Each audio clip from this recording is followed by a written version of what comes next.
Okay, so we're going to continue our discussion about the bones of the body. And I wanted to point out one thing I didn't point out on my previous video when we were looking at the entire skeleton was your scapula.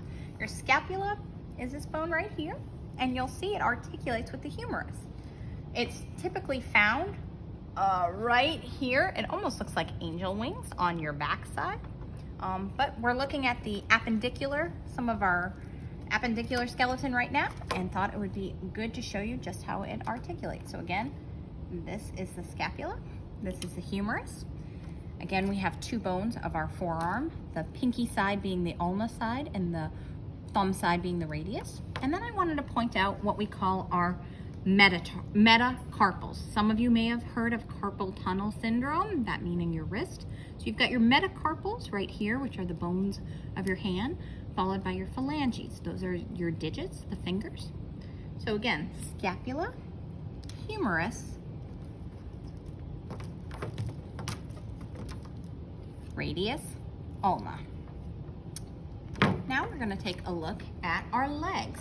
And again, I had mentioned earlier we were talking about our appendicular skeleton. And anyone that remembers appendicular skeleton should know that any portion of our bodies that are involved in our appendicular skeleton are typically used for movement. So that would include, in this case, our os coxa, which again are our hips. So here we've got our femur, and you can tell the femur, again, not only by its length, but by its very distinct ball joint here. And so femur, and then again, as I had mentioned earlier, the thick side and the medial side is the tibia, and the lateral side being the fibula. We've got a few bones of the foot that are important for you to know.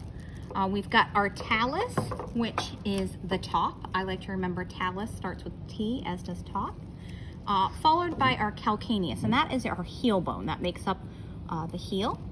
And similar to our hands, we've got our metatarsals, followed by our phalanges, which are the digits.